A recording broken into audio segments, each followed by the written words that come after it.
The calendar may have flipped to a new year, but old rivals continue to dominate the foreign policy crises, coming fast and furious for President Obama in 2015. This is Special Report.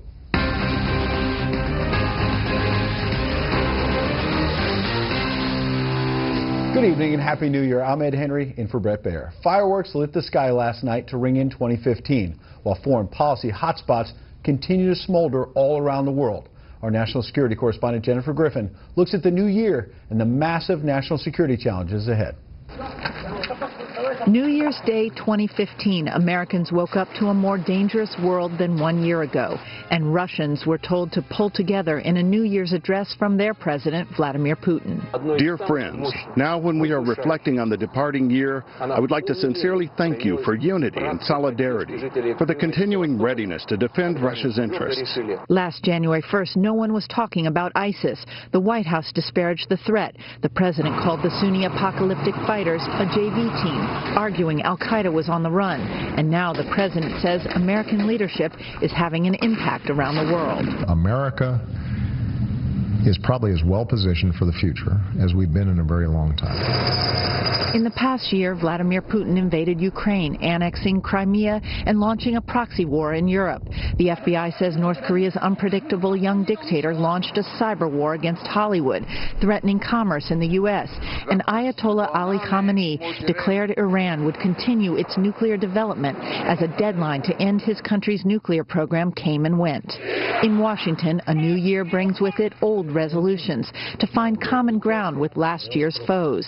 A reset in relations with Cuba may prove premature. Havana ended the year arresting 4 prominent dissidents in the wake of a unilateral U.S. promise to thaw relations with the communist regime. I think the Obama administration has fallen flat on its face in terms of its foreign policy, launching a policy of appeasement. Another reset may also be in the works with Russia, with Bloomberg reporting Secretary of State John Kerry attempted a secret outreach to Vladimir Putin as the White House National Security Council carried out an extensive review of the Russian relationship in December. Kerry spoke by phone with his Russian counterpart today about Ukraine and the Middle East. North Korea's leader, meantime, opened the new year pronouncing in a statewide address that he is open to a summit with South Korea after more than 60 years of conflict. We can resume the high-level talks which have been suspended and hold partial talks if the South Korean government has a sincere will to talk to improve the relationship between North and South. North Koreans have always talked a big game. They've always made a lot of promises, but they haven't always acted. On the other hand, now might be the time to rebalance relations between the Koreas while encouraging Iran and its Sunni neighbors to work together to fight against ISIS, a containment strategy of sorts for 2015, Ed.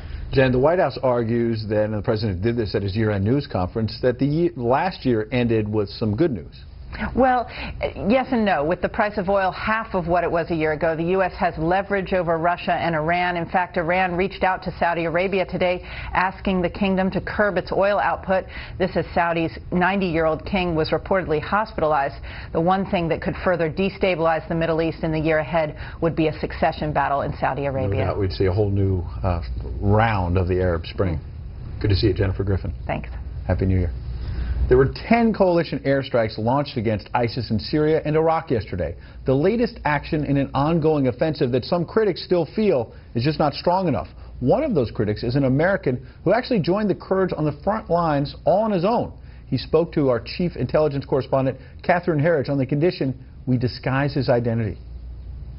I can't believe what was happening and how little was being done. Out of frustration with an anemic bombing campaign and the brazen execution of American journalists, a U.S. military vet with multiple tours in Iraq says he was tired of all the talk. What is anybody doing about it? Nothing. So sitting around going, oh, what do we do? And instead of just getting up and wanting to change it. Traveling 6,000 miles from the American heartland in northern Iraq was simple. I just went online and bought a ticket. It was that easy. It was like booking a flight to Miami Beach. A Kurdish group known as the YPG had a clearinghouse for potential Western recruits to fight ISIS in Syria. There was like a Facebook page for it. Shot them a message, expressed my interest. They got back to me, told me to send them essentially a resume for their vetting purposes. John's military background was a bonus. They sent a message that said I was approved and somebody'd be waiting on me. John was met at the airport in Iraq, and almost immediately they drove to the front lines. Once in Syria, I met a Canadian, and then he told me that there were some Americans and some Brits. Based on estimates, 1,000 foreign fighters join the Syrian conflict every month, with a small but growing number of Americans among them. It's a confusing legal situation. The U.S. military backs Kurdish operations, while the State Department discourages direct involvement by U.S. citizens. It's certainly something we have spoken out against or opposed to. John says the Kurds were so poorly equipped, he stuffed his vest with a Bible because there was no body armor, and some of the recruits had never handled a gun. They're taking anyone with no military experience, no age requirements, no physical restrictions. They're just taking people there, giving them a gun and saying, hey, good luck, buddy. After ISIS put a bounty on his head, John says it was time to go and made his way to the U.S. consulate in Iraq. Now home, John, who was never paid by the Kurds, says his story is a cautionary tale and he has regrets. The amount of trouble I could be in is, you know, still up in the air. It's a legal gray area, what I did. While the Supreme Court found it's not a crime for a U.S. citizen to go overseas and join a foreign army, if the recruitment took place inside the U.S., there may be a violation. Most of the relevant law is 200 years old and predates social media. Ed? Catherine Herridge in Washington. Thank you, Catherine. Amid all of these challenges, 2014 was John Kerry's first full year as Secretary of State, and America's chief diplomat definitely racked up the miles. But what did he cross off his to-do list, and what remains to be done this year? Here's an inside look from Chief Washington correspondent James Rosen. In nearly 2 years on the job, Secretary of State Kerry has logged almost 670,000 miles, visiting 57 foreign countries. His spokesperson called her boss the best champion of American diplomacy and values. You've seen him engage across the board on more issues than, maybe any secretary in history, and I think you see that borne out in what he does and who he talks to and how he handles these issues. And I know we're all looking forward to a very busy 2015, I am sure, including a trip to Cuba. Perhaps Kerry's most clear-cut success was his persuasion of Afghanistan's feuding presidential candidates to accept a recount and share power. He also cobbled the coalition that has achieved some limited success in driving ISIS from strategic terrain in Iraq and Syria. These operations have reduced its leadership, undermined its propaganda, squeezed its resources, damaged its logistical and operational capabilities, and compelled it to disperse its forces and change its tactics. But Kerry has also contributed to what many view as unprecedented discord in U.S. relations with Israel. It's a hell of a pinpoint operation. On an open mic, he spoke sarcastically about Israel's conduct of its war against Hamas. Elsewhere, Kerry was surreptitiously recorded saying Israel is in danger of becoming an apartheid state, not long after the Israeli-Palestinian peace talks he brokered collapsed. I think Kerry made one big mistake on the Israeli-Palestinian front, and that is to believe that he could achieve a comprehensive settlement. His experts in the department, and certainly experts outside it, said this is not going to be achievable in 2014. He didn't believe them. He had too much, if you will, faith in himself.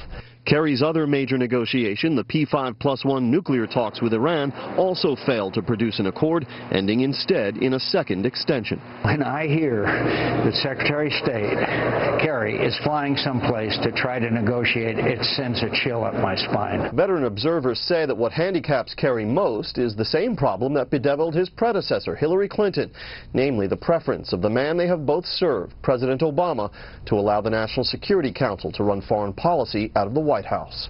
Ed? James Rosen in Washington. Thank you, James. In one part of the world, a New Year celebration took a tragic turn. In China, at least 36 revelers were killed when a packed crowd turned into a stampede in Shanghai. Nearly 50 more were injured in the panic that started about a half an hour after the New Year began. The precise cause is still under investigation. Also in Asia, 2 more bodies today were found in the search of the wreckage from Air Asia Flight 8501. In total, 9 bodies have been recovered so far, leaving 153 people still missing. Reporter David Piper looks at the search that's being slowed in a massive way by Mother Nature. Bad weather continues to hamper the search and recovery operation in the Java Sea. The weather has been so bad that divers haven't been able to go down and check that an object sighted is in fact the remains of the plane. The recovered body of one young woman has already been identified, and she was buried today in the city of Surabaya.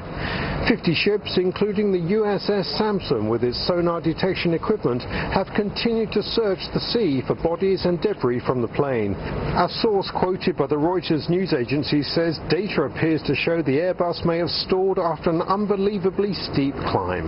The AirAsia plane went missing Sunday en route from Surabaya, Indonesia to Singapore. The pilot radioed in that he was facing bad weather and wanted to climb. Indonesian air traffic control lost contact with the plane shortly after the ascent was denied because of traffic in the skies. Now there are calls here in Asia for improved air safety. The world should continue to increase and uplift the aviation standards and safety standards in the world.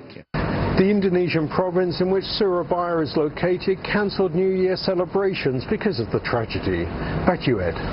David Piper in Bangkok. Thank you, David.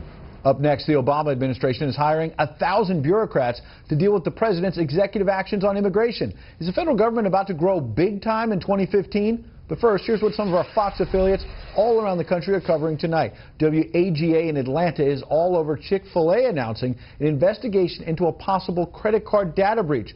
The Hotlanta-based fast food joint was notified of suspicious activity in mid-December and says it will release more information as it becomes available. WNYW in New York reports that the NYPD plans to honor the 2 recently slain officers by naming streets after Rafael Ramos and Wenjian Liu. The New York City Council will take up the plan this month with Mayor de Blasio's support. The 2 streets will be in Brooklyn, where the officers lived. And this is a live look at Los Angeles from KTTV. The big story there tonight, the 126th Rose Bowl Parade, which would not be deterred by the near freezing weather or high winds that were strong enough to send tents flying during the preps. This year's theme was inspiring stories, highlighted by the riderless horse in memory of Louis Zamperini, the subject of the recently released film Unbroken. The former POW was named the Grand Marshal of the parade this year before passing away in July. We honor his memory tonight. That's our live look outside the Beltway from Special Report. We'll be right back with a lot more news.